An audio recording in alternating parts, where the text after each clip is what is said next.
हिमाचल प्रदेश विधानसभा में नेता प्रतिपक्ष जयराम ठाकुर ने नालागढ़ में खनन का मामला उठाया। नेता प्रतिपक्ष जयराम ठाकुर ने मुख्यमंत्री पर सदन में गलत तथ्य रखने का आरोप लगाया है। प्रेस से बातचीत करते हुए नेता प्रतिपक्ष जयराम ठाकुर ने कहा कि झूठ बोलना मुख्यमंत्री की आदत बन गई है। साथ ही नेता प्रतिपक्ष ने अधिकारियों को भी राजनीति न करने की नसीहत दी। जयराम ठाकुर ने कहा कि हिमाचल प्रदेश में मुख्यमंत्री की विश्वसनीयता पर प्रश्न चिन्ह है। नालागढ़ में खनन को लेकर मुख्यमंत्री ने सदन के अंदर गलत तरह से तथ्य पेश किए। नालागढ़ में 600 बीघा जमीन तो कांग्रेस विधायक की पत्नी के नाम है। साथ ही जयराम ठाकुर ने अधिकारियों को भी राजनीति न करने की नसीहत दी। जयराम ठाकुर ने कहा कि अधिकारी अपना काम करे, न कि राजनीति, अन्यथा खामियाजा भुगतना पड़ेगा। मुख्यमंत्री जी ऐसा सोच रहे हैं कि बार बार झूठ बोलने से लोग उसको सत्य मानना शुरू कर देंगे, जबकि मुख्यमंत्री की छवि पूरे प्रदेश भर में ऐसी बन गई है कि ये सत्य बोलते ही नहीं, झूठ बोलते हैं, असत्य बोलते हैं। और सबसे बड़ी बात होती है कि क्रेडिबिलिटी एक बहुत बड़ा विषय होता है नेतृत्व के साथ। जो बोला जाता है उस पर लोग भरोसा करते हैं कि नहीं करते हैं। और इस बात को मैं दावे के साथ कह सकता हूं कि हमारे मुख्यमंत्री सुखविंदर सिंह सुक्खू जी जब से बने हैं तब से लगातार इनकी क्रेडिबिलिटी पर बहुत बड़ा प्रश्न चिन्ह खड़ा हुआ है। भरोसा ही नहीं है जो मुख्यमंत्री बोलते हैं, ना प्रदेश की जनता भरोसा करती है और ना ही इनकी पार्टी में भरोसा है, ना ही विधायकों में और ना ही मंत्री में। ये स्थिति है।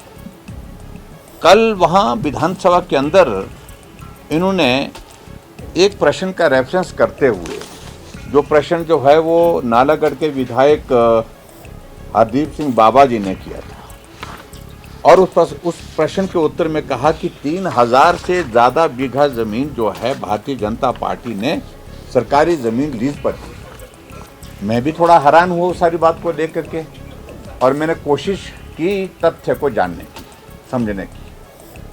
और फिर उसके बाद जब मैंने सारी तथ्य को जानने की कोशिश की तो उसमें सच्चाई बहुत अलग तरह की निकली। मैं अच्छी तरह से इस बात को समझ सकता हूँ कि हमारी सरकार के दौरान लीज पर ज़मीन दी ही नहीं गई है खनन के लिए। और जब सारी चीज़ें निकल आई तो लीज जो है वो दी गई 2006 में, कांग्रेस की सरकार थी। 2004 में कांग्रेस की सरकार थी। 2003 में कांग्रेस की सरकार थी। 2007 में कांग्रेस की सरकार थी और 2003 में कांग्रेस की सरकार थी। 2002 में, मतलब लगातार सारी की सारी टोटल ये लीज जो दी गई हैं, जितनी भी लीज दी गई है, ये सारी की सारी कांग्रेस की गवर्नमेंट में दी गई है मैक्सिमम।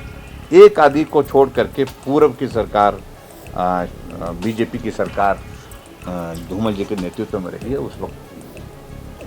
और उसके बाद धूमल जी की सरकार में, वीरभद्र सिंह जी की सरकार में, ये जो लीज पर दी गई ज़मीन इनकी रिन्यूअल भी हुई है जो नियम के मुताबिक होती है। और उसी तरह से भारतीय जनता पार्टी की सरकार में भी मात्र सिर्फ रिन्यूअल हुई है। लीज जो है सारी की सारी कांग्रेस की गवर्नमेंट ने दी है।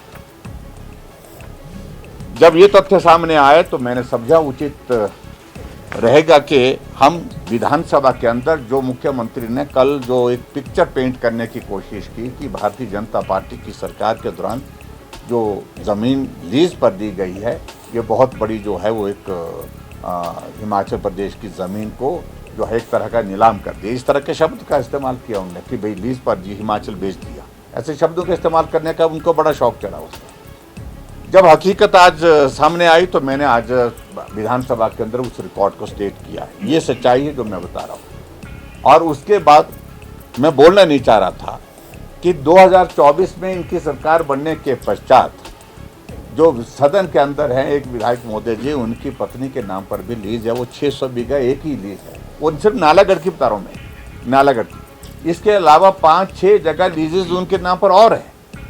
मैं उन सारी चीज़ों को लेकर के ज़्यादा नहीं कहना चाहता हूँ, लेकिन सच्चाई ये है कि पूरे राजनीतिक संरक्षण में नालागढ़ बद्दी से लगभग 1000 के लगभग हाईवे जो होता है, हाईवे जिसको बोलता है, जो बड़ा एक ट्राला होता है, वो हिमाचल से खनन करके बजरी रेता पंजाब में पहुंचा रहे हैं। उस पर कार्रवाई करने का क्या क्या आपके पास तरीका है? और वो पॉलिटिकल संरक्षण में हो रही है,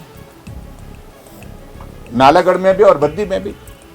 और संरक्षण कौन दे रहे हैं? दोनों जगह आप ही हैं, आपकी ही सरकार के नेता हैं। इस सारी चीज़ को लेकर के मैं खुलेआम कह रहा हूँ। इसलिए मेहरबानी करके मुख्यमंत्री जी इस बात को सोचें कि कहने से पहले तथ्य को जानना चाहिए, समझना चाहिए। और ये बार बार जो हिमाचल प्रदेश के जो है वो संपत्ति को जो है वो लुटाया गया, तो मैं समझता हूँ ये उचित नहीं है। ये शब्द, कोई स्कीम, कोई योजना अगर सरकार की बनती है, भारतीय जनता पार्टी की सरकार ने अगर हिमकेयर योजना बनाई, उसको संपत्ति को लुटाया जाना शब्द जो है उसके लिए मैं समझता हूँ इस्तेमाल नहीं होना चाहिए। बहुत ही दुर्भाग्य है। अगर हमने सारा योजना हमने शुरू की, उसमें अगर संपत्ति को लुटाया शब्द का इस्तेमाल किया जाए गरीब आदमी के इलाज के लिए, गरीब आदमी की मदद के लिए, अगर हिमाचल प्रदेश में हमने 60 साल से ऊपर बुजुर्गों के लिए पेंशन का प्रावधान किया, उसको संपत्ति लुटाने का शब्द कहना, ये मैं समझता हूँ कि बहुत दुर्भाग्यपूर्ण है। मुख्यमंत्री को एक आदत पड़ी है, उस आदत को वो छोड़ने की स्थिति में शायद नहीं हो पाएंगे, लेकिन समय समय पर जहाँ भी मिलेगा, वहाँ वक्त मिलेगा, अवसर मिलेगा, तो हम उनके इस सारी चीज़ को करेक्ट करने की कोशिश करेंगे। और इसलिए मैं आप सबके बीच में ये ज़रूर कहना चाहता हूँ कि हिमाचल के इतिहास में ये पहला ऐसा दौर देख रहे हैं कि जहाँ खुलेआम झूठ बोला जा रहा है। आप देख रहे हैं हिमाचल